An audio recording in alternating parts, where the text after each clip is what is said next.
وبركاته. إن الحمد لله نحمده ونستعينه ونستغفره ونعوذ بالله من شرور أنفسنا ومن سيئات أعمالنا. من يهده الله فلا مضل له ومن يضلل فلن تجد له وليا مرشدا. وأشهد أن لا إله إلا الله وحده لا شريك له وأشهد أن سيدنا إيماننا قدوتنا حبيبنا وطبيبنا وطبيب أرواحنا محمد الذي أرسله بالحق بشيرا ونذيرا وداعيا إلى الله بإذنه وسراجا منيرا. أما بعد فإن خير الحديث كتاب الله وخير الهدي هدي محمد صلى الله عليه وسلم وشر الأمور محدثاتها وكل محدثة بدعة وكل بدعة ضلالة وكل ضلالة في النار. أعوذ بالله من الشيطان الرجيم. بسم الله الرحمن الرحيم. والقرآن المجيد بل عجبوا أن جاءهم منذر منهم فقال الكافرون هذا شيء عجيب أئذا متنا وكنا ترابا ذلك رجع بعيد قد علمنا ما تنقص الأرض منهم وعندنا كتاب حفيظ. وقال الله تعالى في كلامه المجيد أعوذ بالله من الشيطان الرجيم. كلوا مما في الأرض حلالا طيبا. وقال رسول الله صلى الله عليه وسلم إن الله لا يقبض العلم انتزعا ينتزعه من صدر العلماء ولكن يقبض العلم بقبض العلماء حتى إذا لم يبق عالما اتخذ الناس رؤوسا جهالا. তুমি রহমান তুমি মেহেরবান অন্ধকারে না শুধু তোমারই গুণগান ভোরেও ভোরে না তবু সার। তুমি রহমান তুমি মেহেরবান। জনম জনম যদি গাহে তোমারি মহিমা গাওয়া শেষ হবে নাহি। জনম জনম যদি গাহে তোমারি মহিমা গাওয়া শেষ হবে নাহি। ভরে ভরে না যেন ভরে ভরে না যেন সারারি প্রাণ। তুমি রহমান তুমি মেহেরবান। কখনো তোমাকে যদি ভুলি হেদায়েতের আলো জেলে নিও কাছে তুলি। কখনো তোমাকে যদি ভুলি হেদায়েতের আলো জেলে নিও কাছে তুলি। ভোরে ভোরে না যেন ভোরে ভোরে না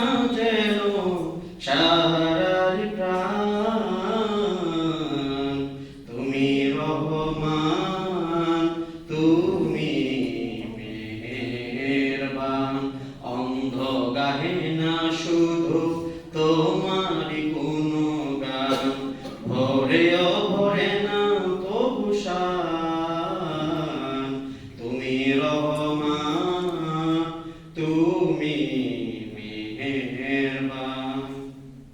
আলহামদুলিল্লাহ, যাবতীয় প্রশংসা, যাবতীয় গুণগান, যাবতীয় সিফত সানা সেই মহিয়ান গরিয়ান মহান আল্লাহ সুবহানাহু ওয়া তাআলার সেই দরবারে, যে মহান আল্লাহ সুবহানাহু ওয়া তাআলা কঠিন এক পরিস্থিতির মধ্যেও আজ এখন অবধি আমাদেরকে সুস্থ সবল সুঠাম রেখেছেন।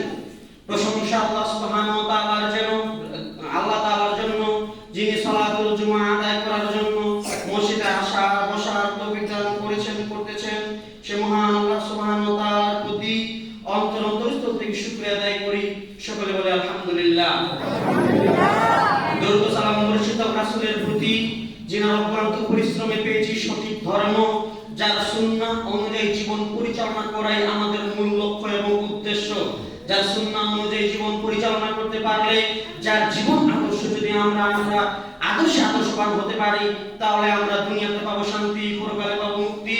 রাসূল সাল্লাল্লাহু আলাইহি ওয়াসাল্লামের প্রতি যুগ যুগ ধরে দরুদ সালাম বর্ষিত হোক, এবং সেই সমস্ত মুসলিম ভাইদের প্রতি যারা আল্লাহর জমিনে আল্লাহর দ্বীনকে বাস্তবায়ন করার জন্য কষ্টের পর কষ্ট করে যাচ্ছেন, জালিমের কারাবরণ করছেন, যারা আয়না করে বন্দী থেকেছেন, যারা শহীদ হয়ে গিয়েছেন, যারা ক্রস ফায়ারে শহীদ হয়ে গিয়েছেন, যারা ফাঁসিতে ঝুলে শহীদ হয়ে গিয়েছেন, তাদের সকলের প্রতি যুগ যুগ ধরে দরুদ সালাম বর্ষিত হোক। আমরা সকলে বলি আল্লাহুম্মা সাল্লি আলাইহি আজমাইন, আল্লাহুম্মা বারিক আলাইহি আজমাইন। সম্মানিত উপস্থিতি, শুরুতে আবার আল্লাহর কাছে প্রশংসা করি। আল্লাহ সুবহানাহু ওয়া তাআলা, আপনি মহা শক্তিশালী, আপনি সব কিছু জানেন। মানুষ যেটা জানে না আপনি সেটা জানেন, কেউ যেটা জানে না সেটা আপনি জানেন। আপনি তো হচ্ছে আলিমুম বিদাতিস সুদূর, মানুষের অন্তরের খবর আপনি জানেন, মানুষের অন্তরের খবর আপনি জানেন। যারা কি করে উদ্দেশ্যপূর্ণভাবে মানুষের কাছে বাধা দেয়, যারা মানুষের পিছনে লেগে থাকে, আল্লাহ তুমি তাদেরকে হেদায়েত প্রাপ্ত করো, নয়তো তুমি তাদেরকে দেখে নিও। এবং যারা মুসলিম ভাইদের প্রতি অক্লান্তভাবে কি করছে, রকেট লঞ্চার ছুঁড়ছে, যারা মুসলিমদেরকে হত্যা করছে, আল্লাহ সুবহানাহু ওয়া তাআলা আপনি একজন সৈনিক পাঠান, যারা গোটা পৃথিবীকে এক প্ল্যাটফর্মে নিয়ে এসে গোটা পৃথিবীর মধ্যে কোনো নোংরা তন্ত্র নয়, বরং খেলাফত শরিয়া বাস্তবায়ন করবে। আল্লাহ সুবহানাহু ওয়া তাআলা এরকম একজন ইমাম সৈনিক আপনি আমাদের পাঠান, আল্লাহুম্মা আমিন। সংক্ষিপ্ত জুমার আলোচনার আলোচ্য বিষয় হচ্ছে হালাল রিজিক, অর্থাৎ হালাল রিজিকের সন্ধানে। অত্যন্ত গুরুত্বপূর্ণ একটি বিষয়। এই ছেলে, এদিকে চেপে বসো, হেলাল দিয়ে থাকার এখানে তোমার কোনো অবকাশ নেই। যেটা শুনবে বেটা এটা আমল করবে, তোমার বাপকে বলবে, তোমার দাদাকে বলবে, তোমার চাচাকে বলবে, তুমি নিজেও পালন করবে, কিন্তু এখানে হেলাল দিয়ে থাকার কোনো অবকাশ নেই। জি না, এত মনোযোগী এখানে চলবে না। এটা মসজিদ, আল্লাহর ঘর। এখানে এসেছো, কোরআন হাদিসের কথা শোনো, আমল করবে, তুমিও কামিয়াবি হবে। তোমার ওসিলায় যদি আল্লাহ আমাকে জান্নাত দেয়, আমি এটা আল্লাহর কাছে আশা করি, আল্লাহুম্মা আমিন। সম্মানিত উপস্থিতি, বলছিলাম যে ইবাদত কবুলের পূর্ব শর্ত হচ্ছে হালাল খাদ্য গ্রহণ করা। যেটা খাচ্ছেন এটা হালাল থেকে হতে হবে, যেটা পানি পান করছেন এটা হালাল থেকে হতে হবে, যে পোশাক আপনি পরিধান করছেন এটা হালাল থেকে হতে হবে। তাহলেই আপনার ইবাদত আল্লাহর কাছে কবুল হবে, নচেত আপনার ইবাদত আল্লাহর কাছে কবুল হবে না। দেখেন, ইবাদতের জগতে সবচেয়ে পাওয়ারফুল, সবচেয়ে শক্তিশালী, সবচেয়ে কঠিন, সবচেয়ে বড়, সবচেয়ে জটিল, সবচেয়ে ভয়ঙ্কর ইবাদত হচ্ছে সালাত। বান্দা যদি বালেগ হয় তাহলে তার সালাত কোনো মাপ নেই, মাপের অবকাশ নেই। মেয়েদের জন্য মাপ রয়েছে, কিন্তু সে যদি ছেলে হয় তাহলে তার কোনো মাপ নেই। এমন হচ্ছে সালাত আদায় করতেই হবে। ছেলের সমস্যা হলে পরবর্তীতে আদায় করে নেবে, কিন্তু আদায় করতেই হবে, যেটা যে কোনো মূল্যে হোক না কেন। সম্মানিত উপস্থিতি, বলছিলাম এই সালাত আপনার তখন হবে না যখন আপনার হালাল রুজি আপনার থাকবে না। দেখুন, আপনাকে আমি বলি, রাসূল সাল্লাল্লাহু আলাইহি ওয়াসাল্লাম হাদিসে কুদসির মধ্যে বলছেন, আল্লাহ সুবহানাহু ওয়া তাআলা বলেন, আসিয়ামু লি ওয়া আনা আজিজি, সিয়াম আমার জন্য, আমি এর প্রতিদান দিয়ে থাকি। ওই যে বান্দা শুরু সাদিক থেকে শুরু করে সূর্য ওঠা থেকে শুরু করে সূর্য ডোবা পর্যন্ত যাবতীয় প্রকার অন্যায় অশ্লীল কাজকর্ম থেকে বিরত থেকেছে শুধুমাত্র আমাকে রাজি খুশি করানোর জন্য। এই যে এতক্ষণ সে খাদ্য পানীয় থেকে সে কি করেছে, বিরত থেকেছে, একমাত্র আমাকে রাজি খুশি করানোর জন্য আমি নিজের প্রতিদান দিয়ে দেই। রাসূল বলেছেন তিনি সোমবার এবং বৃহস্পতিবার সিয়াম পালন করতেন। কেন? সোমবার এবং বৃহস্পতিবার আল্লাহ সুবহানাহু ওয়া তাআলার কাছে বান্দার আমলকে উপস্থাপন করা হয়। তো রাসূল বলেছেন আমি সোমবার এবং বৃহস্পতিবার সিয়াম রাখাকে পছন্দ মনে করি, কারণ আমি চাই সিয়াম থাকা অবস্থায় আমার আমলগুলো আল্লাহর সামনে তুলে ধরা হোক। এই জন্য তিনি সোমবার এবং বৃহস্পতিবার সিয়াম রাখার চেষ্টা করতেন। কিন্তু এই সিয়ামও আপনার টিকবে না, এই সিয়ামও আপনার টিকবে না, এই সিয়ামও আপনার টিকবে না, লাইলাতুল কদর আপনার টিকবে না, রমজান মাসে 30 দিন সিয়াম আপনার টিকবে না যদি আপনার সালাত আদায় করা না হয় বা আপনি সালাত আদায় না করে থাকেন। খুব পাওয়ারফুল ইবাদত, কিন্তু সালাতের মধ্যে এটা টিকবে না সালাত আদায় না করলে। দেখুন দান কত পাওয়ারফুল ইবাদত, দান কত পাওয়ারফুল ইবাদত। আপনার কি সমস্যা? 1 টাকা দান করে ওসিলা হিসেবে আল্লাহর কাছে যান, মুহূর্তেই কবুল হয়ে যাবে ইনশাআল্লাহ। আজকে কবুল না হবে কালকে হবে, কালকে না হবে পরশু হবে, পরশু না হবে 1 মাস পর হবে, 1 মাস পর না হবে 1 বছর পর হবে, কবুল আপনার হবে। আপনি ওসিলা করে আল্লাহর কাছে চান, আল্লাহ খুব রাগান্বিত আপনার উপরে। এমন কোন পাপ নেই যেটা আপনার দ্বারা হয়নি, কিন্তু এই রাগকে খুশিতে পরিণত করার জন্য আপনার একটা খেজুরই যথেষ্ট। রাসূল কি বলেছেন? হে আমার উম্মতেরা, একটা খেজুর দান করে হলেও জাহান্নামের আগুন থেকে বাঁচো। আমার উম্মতেরা, 1 টাকা দান, একটা খেজুর দান করে হলেও জাহান্নামের আগুন থেকে বাঁচো। আল্লাহ খুব রাগান্বিত আপনার উপরে, মুহূর্তে আল্লাহর রাগকে খুশিতে পরিণত করতে পারবেন এই দান সদকার মাধ্যমে। এত মারাত্মক একটা ইবাদত, কঠিন শক্তিশালী এক ইবাদত, এরপরেও এই ইবাদত টিকবে না যদি আপনার সালাত না থাকে। আল্লাহর ভয়ে কান্না করা এত ফজিলত, এত ফজিলত, যেদিন গোটা মহল্লার মানুষ, গোটা গ্রামের মানুষ, গোটা পাড়ার মানুষ ঘুমের মধ্যে বিভোর, এমন অবস্থায় আল্লাহর কাছে হাতে তুলে মুনাজাত করেন তো, আল্লাহর কাছে একটু চান তো, ছেলের চাকরির জন্য, আপনার নিজের চাকরির জন্য, আপনার পরিবারের জন্য, আপনার সন্তানের জন্য একটু আল্লাহর কাছে হাত তুলে কান্নাকাটি করেন তো, জাহান্নামের আগুন থেকে বাঁচার জন্য, আল্লাহর পাকড়াও থেকে বাঁচার জন্য, আল্লাহর মহব্বতের জন্য, আল্লাহর ইশকের জন্য, আল্লাহর ভালোবাসার জন্য একটু কান্নাকাটি করেন তো। রাসূল বলেছেন লা আইনান লা তামসুমান নার, দুই রকমের চোখ কোনোদিন জাহান্নামে যাবে না। তার একটি হচ্ছে যে চোখ আল্লাহর ভয়ে কান্না করে, এত কান্না করেছেন আল্লাহর ভয়ে, ওই ইবাদত কাজে আসবে না, ওই শক্তিশালী ইবাদত কাজে আসবে না, ওই শক্তিশালী ইবাদত কাজে আসবে না যদি আপনার সালাত আদায় করা না হয়। তার মানে সব সালাত, সব ইবাদতের মূলে হচ্ছে কে? সালাত। সালাত আপনাকে আদায় করতেই হবে। আরে জিহাদের ময়দানে সালাত না নাই তো, সালাত আপনাকে আদায় করতে হবে। কোন কারণবশত সালাত ছুটে গিয়েছে, যখন যে মুহূর্তে আপনার মনে পড়বে সেই সময়ই আপনাকে সালাত আদায় করতে হবে। সম্মানিত উপস্থিতি, কিন্তু এই সালাতও ততক্ষণ পর্যন্ত হবে না যতক্ষণ না আপনার ওই টাকাটা যেটা আপনি খাচ্ছেন, যেটা আপনার পরিবারকে আপনি খাওয়াচ্ছেন, এটা হালাল থেকে না আসবে, ততক্ষণ পর্যন্ত আপনার ইবাদত কবুল হবে না। খুব কঠিন বিষয় কিন্তু। রাসূল সাল্লাল্লাহু আলাইহি ওয়াসাল্লাম বলেন ইয়াতি আলান নাসি জামানুন লা ইওয়ালিল মারু মা আখাযা মিনহু মিনাল হালাল মিনাল হারাম। আমার উম্মতের মধ্যে এমন সময় চলে আসবে যারা হালাল হারাম যাচাই বাছাই করবে না। আমার উম্মতের মধ্যে এমন সময় চলে আসবে যারা হালাল হারাম যাচাই বাছাই করবে না। যেভাবে পাবে ওভাবে পকেটে পুরবে, যেভাবে পাবে সেভাবে পেটে পুরবে, যেভাবে পাবে সেভাবে পেট পূজা করবে, যেভাবে পাবে সেভাবে খাবে। আমার উম্মত যাচাই বাছাই করবে না। এই সবাই ঘুমাচ্ছ মানে? এদিকে আগে এসো বেটা, বলছি না এখানে ঘুমাবে না, তুমি ঘুমাচ্ছ কেন? এক ফাঁকা বন্ধ করো, সামনে এগিয়ে আসো, পিছনে কেন তোমরা, সামনে আসো।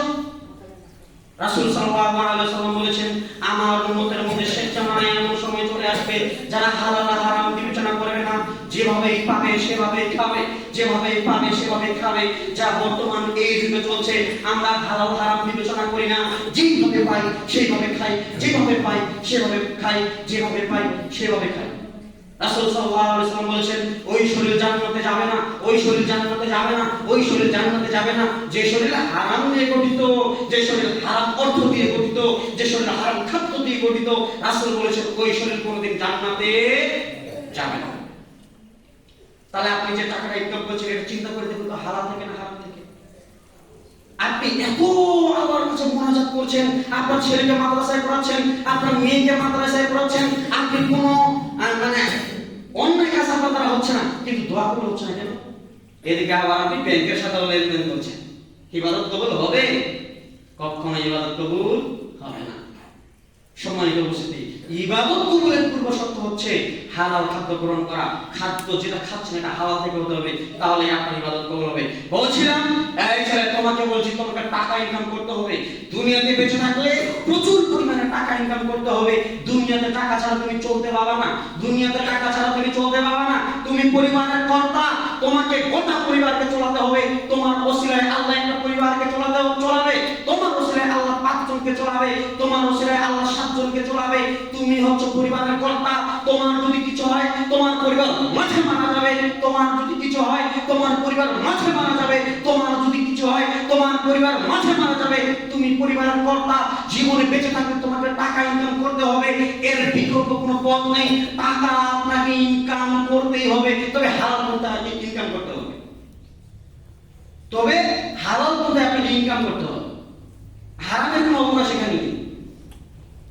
সম্মানিত উপস্থিতি, আপনাকে আমি বলেছিলাম, আপনার মনে আছে যে এমন পরিমাণ টাকা আপনি ইনকাম করে আপনার ওই মেয়েটাকে যাতে সাইকেলে করে স্কুল যেতে না লাগে, এই পরিমাণ টাকা আপনি ইনকাম করেন।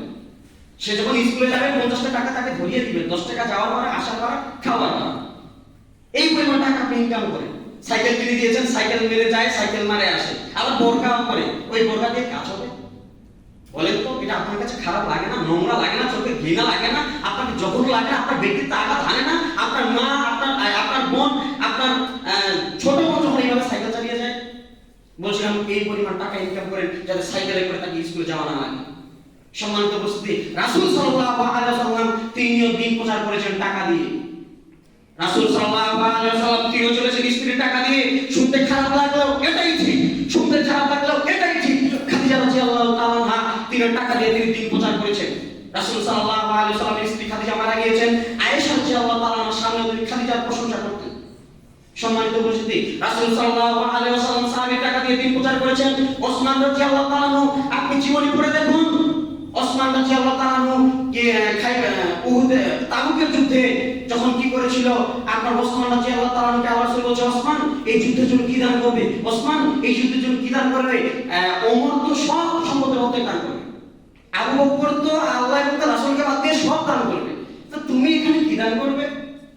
শেষ সময় ওসমান রাদিয়াল্লাহু তাআলা বলেছিল, যত সৈন্য যাবে, যত সৈন্য যুদ্ধে যাবে, যতজন সৈন্য যুদ্ধে অংশগ্রহণ করবে, প্রত্যেক যতজন সৈন্য যাবে অর্ধেক সৈন্যরা আমি সবকিছু ব্যয় বহন করব।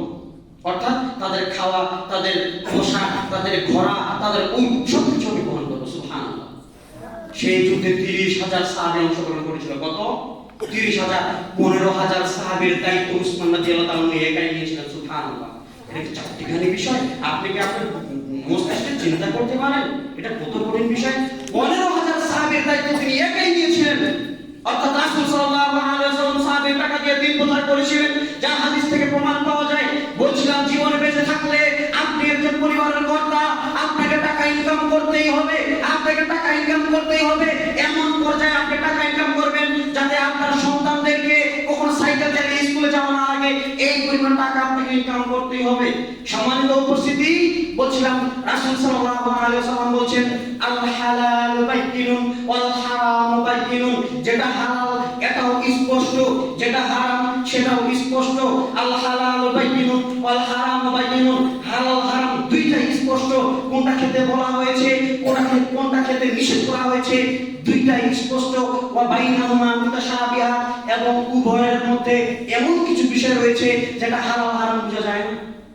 শরীয়ত যে ব্যাপারে নাযিল হয়নি, যেটা হালাল করা হয়েছে বা এটা হারাম করা হয়েছে, এই ব্যাপারে শরীয়ত বলেনি।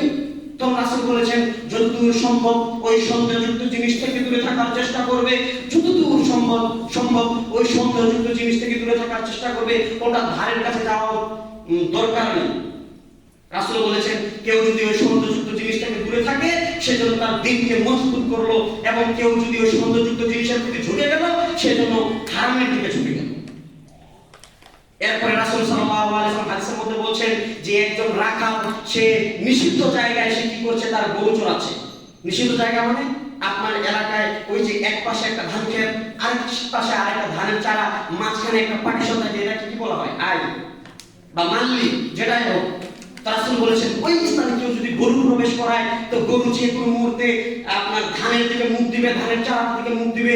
বিষয় ঠিক এমনই, কোন ব্যক্তি যদি এই সন্দেহযুক্ত জিনিসের উপর দিয়ে চলে বা এই সন্দেহযুক্ত জিনিস খায়, হয়তোবা সে হারাম খেয়ে যাবে, হয়তোবা সে হারাম খেয়ে যাবে। এই জন্য রাসূল বলেছেন সন্দেহযুক্ত জিনিস থেকে তোমরা দূরে থাকার চেষ্টা করো। এরপরে রাসূল সাল্লাল্লাহু আলাইহি ওয়াসাল্লাম বলেছেন শরীরের মধ্যে এমন একটা গোশতের অংশ রয়েছে, শরীরের মধ্যে এমন একটা গোশতের টুকরা রয়েছে, মনে রাখো এটা যদি সঠিক থাকে গোটা শরীর সঠিক থাকবে। এটা যদি তোমার নষ্ট হয়ে যায়, গোটা শরীর তোমার নষ্ট হয়ে যাবে। সাবধান, সেটাই হচ্ছে তোমাদের অন্তর ঠিক থাকলে গোটা শরীর ঠিক। অন্তর যদি আপনার বিপদে চলে যায়, আপনার গোটা শরীর নষ্ট হয়ে যাবে, আপনার গোটা শরীর নষ্ট হয়ে যাবে, আপনার শরীর হারামের মধ্যে নিমজ্জিত হয়ে যাবে। অর্থাৎ আপনার অন্তরকে আপনাকে ঠিক করতে হবে, তাহলে সম্পূর্ণ শরীর আপনার হালালের উপরেই থাকবে ইনশাআল্লাহ। সম্মানিত উপস্থিতি, বলছিলাম আপনি হালাল হারাম বেঁচে আপনাকে খেতে হবে, হারামের ধারের কাছেও যাওয়া যাবে না। চলুন আপনাকে একটু ঘুরিয়ে নিয়ে আসি রাসূল সাল্লাল্লাহু আলাইহি ওয়াসাল্লামের জীবনী থেকে। আয়েশা রাদিয়াল্লাহু তাআলা বর্ণনা করছেন। কে? আয়েশা রাদিয়াল্লাহু তাআলা। এই মেয়ে শোনো, তোমাকে বলছি, কারো গায়ে হাত দিয়ে থেকো না, হেলান দিয়ে থেকো না, এদিকে খুব খেয়াল করো, তোমার উপকার করবই ইনশাআল্লাহ। এই ছেলে তোমাকে বলছি, আলোচনার প্রতি মনোযোগী হও। দেখো আয়েশা রাদিয়াল্লাহু তাআলা বলছেন কি, আমার পিতার একজন গোলাম ছিল, তো গোলাম ছুটিতে বাসায় গিয়েছে, আসার সময় সে কিছু খাদ্য নিয়ে এসেছে। তা আমার পিতা আবু বকর তখন কি করলো, ওই খাদ্য থেকে খাওয়া শুরু করলো। সে সময় তার গোলাম বলছে, আবু বকর আপনি কিভাবে খেতে পারলেন? আবু বকর আপনি জানেন এই খাবার কোথায় পেয়েছি? আপনি বলতে পারেন এই খাবার কোথায় পেয়েছি? আপনি কি বলতে পারেন আমি এই খাবার কোথায় পেয়েছি? আচ্ছা বলো তো কোথায় পেয়েছো? আমি বানি ইসরায়েলের যুগে আমি একজন গণক ছিলাম, মানুষের ভাগ্য চালনা করতাম, মানুষের ভাগ্য গণে পরীক্ষা করতাম। আমি এমন ভাবে আমার অর্থ উপার্জন করেছিলাম, একজন ব্যক্তি তার পারিশ্রমিক দেয়নি, আজকে আসার সময় সে আমাকে এই খাদ্যগুলো উপভোগ্য হিসেবে দিয়েছে, আপনি সেই খাদ্য থেকে খাবার খাওয়া শুরু করলেন। একথা শোনার সাথে সাথে আবু বকর রাদিয়াল্লাহু তাআলা এক আঙ্গুল তার গলার মধ্যে ঢুকিয়ে যত খাবার তিনি খেয়েছেন সব খাবার তিনি বমি করে বের করে দিলেন। আপনি হলে কি বলেন? আচ্ছা ঠিক আছে, আজকে খেয়েছি আর খাবো না, আজকে যেহেতু খেয়ে ফেলেছি আর খাবো না। রাসূল সাল্লাল্লাহু আলাইহি ওয়াসাল্লামের যে নাতি ছিল হাসান ইবনে আলী, তিনি কি করতেন? সদকার খেজুরের পাশে বসে রয়েছেন। এমন অবস্থায় একটা খেজুর নিয়ে তিনি মুখে দিলেন। মুখে দেওয়ার সাথে সাথে রাসূল সাল্লাল্লাহু আলাইহি ওয়াসাল্লাম ওই দৃশ্য দেখলেন। দেখার পর বলছেন, নাতি তুমি করেছো কি? নানু ভাই তুমি করেছো কি? তুমি এই কাজ কি করলে? এক কাজ করো, বের করো, তুমি বমি করো, ওই খেজুর তোমার মুখ থেকে বের করো, তুমি জানো না এটা মুহাম্মদের জন্য হারাম, তুমি জানো না এটা মুহাম্মদের পরিবারের জন্য হারাম, তুমি জানো না এটা মুহাম্মদের গোষ্ঠীর জন্য হারাম, অতএব এই খেজুর তুমি খেতে পারবে না। মুহাম্মদের জন্য, মুহাম্মদের পরিবারের জন্য, মুহাম্মদের বংশের জন্য, মুহাম্মদের গোষ্ঠীর জন্য এই খেজুর হারাম করা হয়েছে, সদকার খেজুর হারাম করা হয়েছে, দানের খেজুর হারাম করা হয়েছে, অতএব তুমি এই খেজুর খেতে পারবে না। নানু ভাই তুমি বমি করো। ইতিহাস পড়ে দেখেন, হাদিস পড়ে দেখেন, রাসূল সাল্লাল্লাহু আলাইহি ওয়াসাল্লাম আলী রাদিয়াল্লাহু তাআলাকে নিয়ে রাস্তা দিয়ে হাঁটছেন, এমন অবস্থায় একটা খেজুর পড়ে রয়েছে। রাসূল সাল্লাল্লাহু আলাইহি ওয়াসাল্লাম ওই খেজুরটাকে কুড়িয়ে নিলেন। নেওয়ার পর তিনি খেজুরকে বলছেন, ও খেজুর, আমার কেন জানি মনে হচ্ছে তুমি সদকার জিনিস, একজন ব্যক্তি তার সদকা এই রাস্তা দিয়ে নিয়ে গিয়েছে, তুমি সেখান থেকে পড়ে গিয়েছো, আমার কেন জানি মনে হচ্ছে তুমি সদকার জিনিস। তুমি যদি সদকার না হতে, আমি যদি এই ভয় না করতাম, আমার উপর যদি বাধা না থাকতো, তাহলে তোমাকে আজকে আমি খেয়ে নিতাম, অতএব তোমাকে আমি খেলাম। অর্থাৎ তারা হালাল হারাম বেছে খাবার খেত। রাসূল সাল্লাল্লাহু আলাইহি ওয়াসাল্লাম এই জন্য বলেছেন, ইয়াতি আলান নাসি জামানুন লা ইউবালিল মারু মা আখাযা মিনহু মিনাল হালাল মিনাল হারাম। মানুষের মধ্যে এমন সময় চলে আসবে, আমার উম্মতের মধ্যে এমন সময় চলে আসবে যারা হালাল হারাম বিবেচনা করবে না, যেভাবেই পাবে সেভাবেই খাবে, যেভাবেই পাবে সেভাবে পকেটের মধ্যে পড়বে। সম্মানিত উপস্থিতি, আরেকটি খুব গুরুত্বপূর্ণ বিষয় এখানে যারা রয়েছেন সকলের প্রতি একটি গুরুত্বপূর্ণ বিষয়, সেটি কি? রাসূল সাল্লাল্লাহু আলাইহি ওয়াসাল্লাম বলেছেন, মান আতা শিবরুন মিনাল আরদি যুলমান, কোন ব্যক্তি যদি এক শিবির পরিমাণ বা এক বিঘত পরিমাণ বা এক টাকার পরিমাণ যদি জমি অন্যায়ভাবে দখল করে নেয়, তাহলে রাসূল বলেছেন কিয়ামতের মাঠে 7টি জমি তার গলার মধ্যে পেঁচিয়ে দেওয়া হবে। নাউযুবিল্লাহ। খুব কঠিন বিষয়। এবার আপনার প্রতি আমি ইঙ্গিত করে বলছি, আপনি আপনার ছেলেকে জমি লিখে দিয়েছেন, মেয়েকে লিখে দিয়েছেন? দেননি। এবার আপনি তাহাজ্জুদ দিয়ে জান্নাত কিনুন তো, আপনি হজ দিয়ে জান্নাত কিনুন তো, আপনি দান সদকা দিয়ে জান্নাত কিনুন তো, আপনি সিয়াম দিয়ে জান্নাত কিনুন তো। জান্নাত এত সোজা?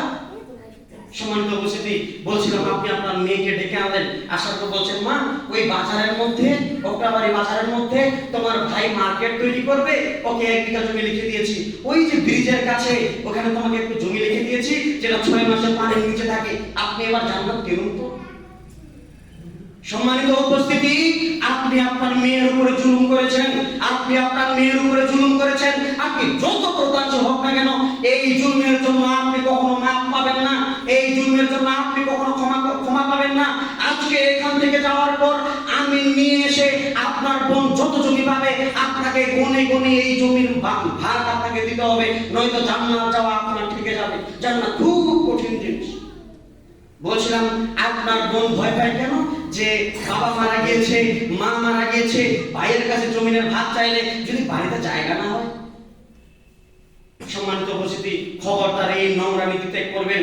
আপনি আপনার ভাইকে বলবেন, আমার বোন আমার বাড়িতে খাবে, আমার বোন আমার বাড়িতে খাবে, আমার বোনের ছেলে অর্থাৎ আমার ভাগিনা ভাগ্নি আমার বাড়িতে খাবে, আমার বোনের জামাই আমার বাড়িতে খাবে, তারা আমার বাড়িতে খাবে।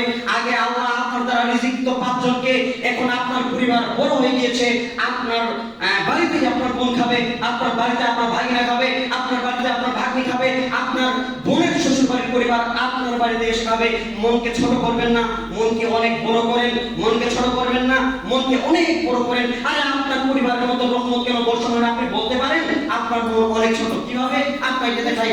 আপনার পরিবারের সদস্য সংখ্যা 5 জন, আপনার পরিবারের সদস্য সংখ্যা 4 জন, আপনি 4 জনের ভাতই রান্না করেন, 4 জনের ভাত আপনি রান্না করেন।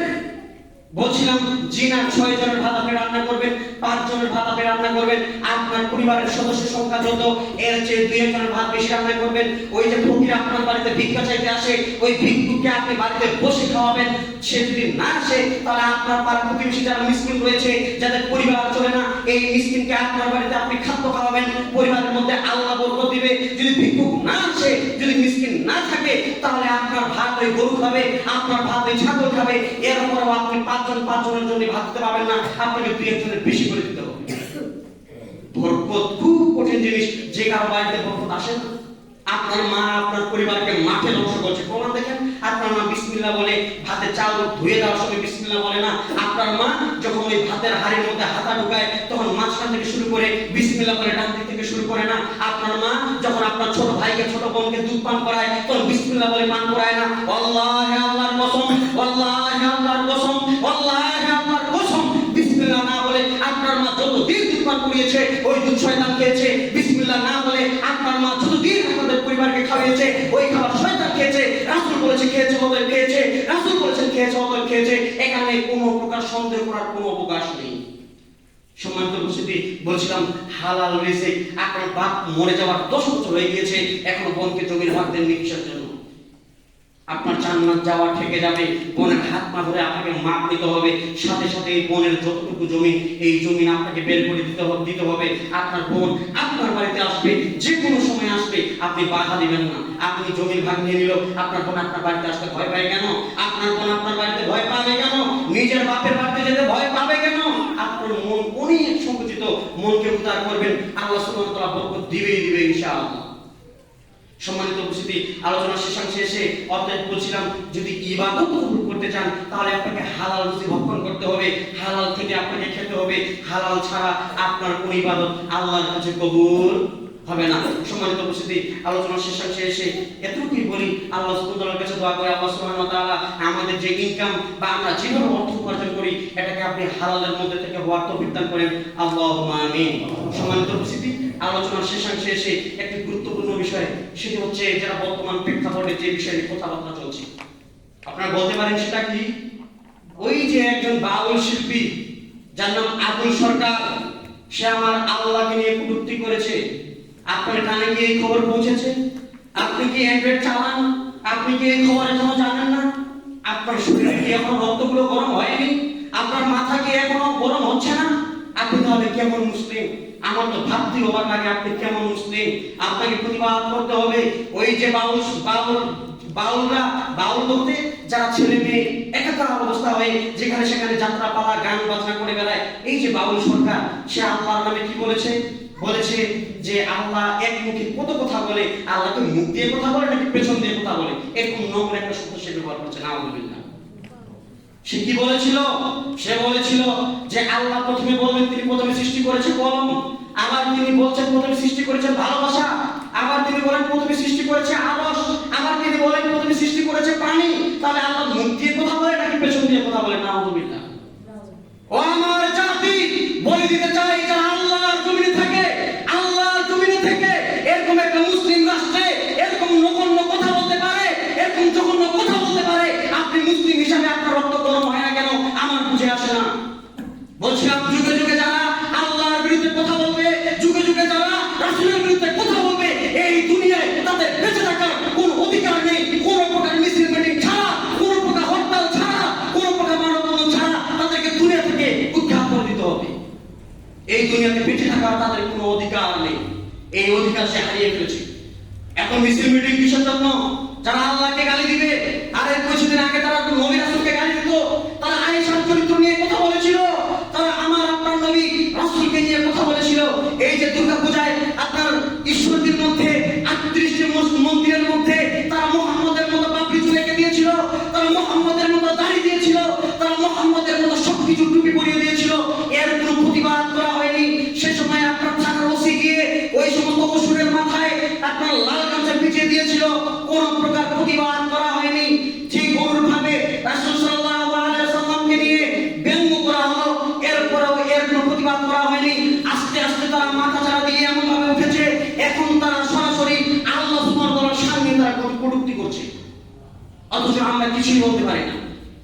ভাবতেও অবাক লাগে, আপনি একজন মুসলিম, আপনি কেমন মুসলিম যখন আপনার নেতাকে নিয়ে কথা বলি, আপনার গণতন্ত্র নিয়ে কথা বলি, আপনার নেতাকে নিয়ে কথা বলি, আপনার আইডলকে নিয়ে কথা বলি, আপনার খেলোয়াড়কে নিয়ে কথা বলি, তখন আপনার রক্ত গরম হয়ে যায়, আপনার মাথা গরম হয়ে যায়। যখন আল্লাহকে নিয়ে কথা বলা হয়, যখন রাসূলকে নিয়ে কথা বলা হয়, যখন রাসূলকে নিয়ে কথা বলা হয়, যখন আল্লাহকে নিয়ে কথা বলা হয়, তখন আপনার রক্ত গরম হয় না, তখন আপনার মাথা গরম হয় না, তখন আপনার শক্ত রক্ত টুকটুকে ওঠে না। আপনি কেমন মুসলিম? আর রাসূল তো সেই রাসূল যে আপনার জন্য কেঁদেছিল, রাসূল তো সেই রাসূল যে দুনিয়াতে সবকিছু করেছে আপনার জন্য, রাসূল তো সেই রাসূল যিনি কাল কিয়ামতের মাঠে আপনার জন্য কান্না করবেন, আপনার উম্মতের যে তার উম্মতের জন্য কান্না করবেন। কিন্তু রাসূলের জন্য আমরা কি করতে পারছি?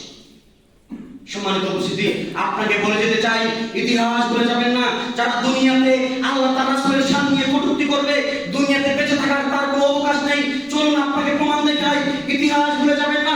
রাসূল সাল্লাল্লাহু আলাইহি ওয়াসাল্লাম যখন মক্কা বিজয় করতে আসলেন, এক পর্যায়ে তিনি লাঠি নিয়ে তলোয়ার নিয়ে কাবা ঘরের মধ্যে ঢুকে গেলেন। ঢোকার পর তিনি বলছেন, যা আল্লাহ এসেছে সত্য ও ছাগল বাতিল দূরীভূত হয়েছে, বাতিল ইন্নাল বাতিল কানা যাহুকা, নিশ্চয়ই বাতিল দূরীভূত হবে, হক এসেছে, মিথ্যা দূরীভূত হয়ে গেছে, মিথ্যা দূরীভূত হবে।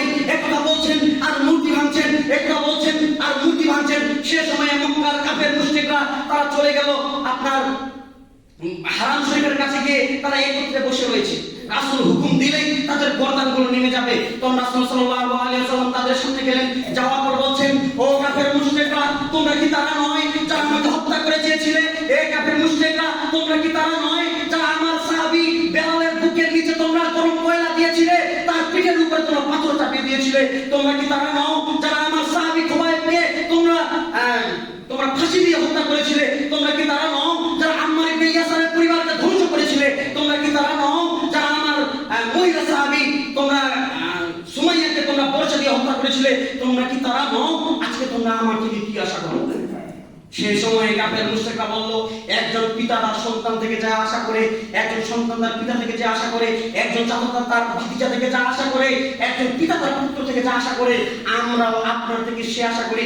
আপনি আমাদেরকে ক্ষমা করে দিবেন, আপনি আমাদেরকে হত্যা করবেন না। সে সময় রাসূল সাল্লাল্লাহু আলাইহি ওয়াসাল্লাম বলেন, হ্যাঁ আমি চিন্তা ভাবনা করেছি, তোমাদেরকে সাময়িক আমি ক্ষমা করব, তোমাদেরকে সাময়িক ক্ষমা করব, তবে 14 জন ব্যক্তির কোনো ক্ষমা হবে না যারা আল্লাহ রাসূলকে নিয়ে কথা বলেছে, যারা আল্লাহ রাসূলকে গালি দিয়েছে, তাদের কোনো ক্ষমা নেই। সে সময় ইবনে খাতাল নামে একজন ব্যক্তি সেখানে উপস্থিত ছিল। রাসূল বলছেন, ওই যে ইবনে খাতাল, ওকে ধরো, সে দুইজন নর্তকীকে ভাড়া করেছিল আমাকে গালি দেওয়ার জন্য, আল্লাহকে গালি দেওয়ার জন্য। ইবনে খাতালকে ধরো, ওকে হত্যা করো। সে সময় ইবনে খাতাল সেখান থেকে দৌড়িয়ে পালালেন, কাবা ঘরের গিলাফ ধরে ঝুলে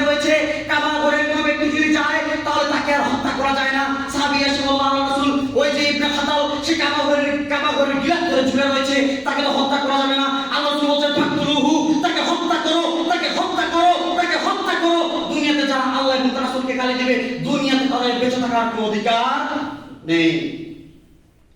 কিন্তু ওই বাউল সরকার, যে আবুল সরকার, যে আমার নবীকে নিয়ে, আমার আল্লাহকে নিয়ে কথা বলেছে, যে আল্লাহ এই কথা মুখ দিয়ে বলেছে নাকি পেছন দিক দিয়ে বলেছে, এর কিছুই হয়নি, এখন সে দিব্যি চলাফেরা করছে। আবার তার নামে মিছিল মিটিংও করছে। এটা আবার মুসলিম কান্ট্রি, 92% মুসলিমের দেশ। সম্মানিত উপস্থিতি, আপনাকে আমি বলি, আপনার বিরুদ্ধে কথা বললে আপনাকে খারাপ লাগতে পারে, এতে আমার কোনো যায় আসে না। আমি চুল পরিমাণ 5 পয়সা আপনার কথা, আপনার মন খারাপের কোনো দাম নেই না।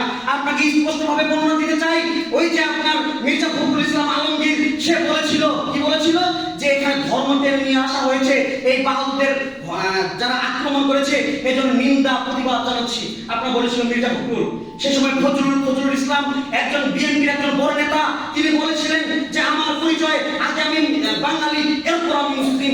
আমার জন্ম হওয়ার পরে আমি মুসলিম ছিলাম না, আমি হিন্দুও ছিলাম না, আমি হিন্দু না, আমি মুসলিম না, আমার পরিচয় আমি বাঙালি। ও মুসলিম জাতি, বলে যেতে চাই, রাসূল সাল্লাল্লাহু আলাইহি ওয়াসাল্লাম ওই হাদিসের কথা, রাসূল বলেছেন কুল্লু মাউলুদিন ইউলাদু ফিতরা, প্রত্যেকটা বাচ্চা ইসলাম ধর্মের উপর জন্মগ্রহণ করে, প্রত্যেকটা বাচ্চাই ইসলাম ধর্মের উপর জন্মগ্রহণ করে, তার বাপ তাকে হিন্দু বানায়, তার বাপ তাকে মুসলিম বানায়, তার বাপ তাকে খ্রিস্টান বানায়, তার বাপ তাকে অগ্নিপূজক বানায়। প্রত্যেকটা বাচ্চাই মুসলিমের উপরে, ইসলাম ধর্মের উপরে জন্মগ্রহণ করায়। সেই বিএনপির ফজলুর রহমান বলেছিল যে কি, আমার পরিচয় মুসলিম না, আমার পরিচয় হিন্দু না, 7 দিন পর আমার বাপ আমাকে কি আকিকা দিয়ে দিয়েছে, এই জন্য আমি মুসলিম হয়ে গিয়েছি।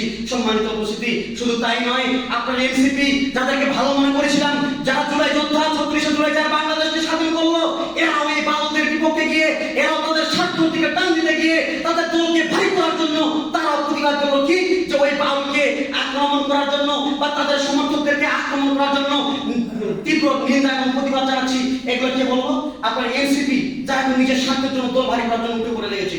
শুধু তাই নয়, ওই যে সাদা টুপি, সাদা দাড়ি, ওই যে হুজুর, যে হুজুরকে আপনি ভালো মনে করেন, সেই হুজুর এই বিষয়ে কোনো প্রতিবাদ করেনি, ওই হুজুর এই বিষয়ে কোনো কথা বলেনি। আর এত বড় বড় আলেম, এত বড় বড় আলেম তাদের বলে এই বিষয়ে কেউ কোনোদিন কথা বলেনি। এই জন্য বলছিলাম, যারা এই গণতন্ত্র পূজারী, যারা গণতন্ত্রের কর্মী করে, যারা গণতন্ত্রের পূজারী, তারা কখনো এই বিষয়ে মুখ খুলবে না। অমুসলিম জাতি, বলে যেতে চাই যে তাওহীদ জনতা এই বিষয়ে মুখ খুলেছে, আজকে এদের বিরুদ্ধে তারা উঠে পড়ে লেগেছে। সোশ্যাল মিডিয়া তাকালে আপনি বুঝতে পারবেন, সোশ্যাল মিডিয়া খুলে আপনি বুঝতে পারবেন।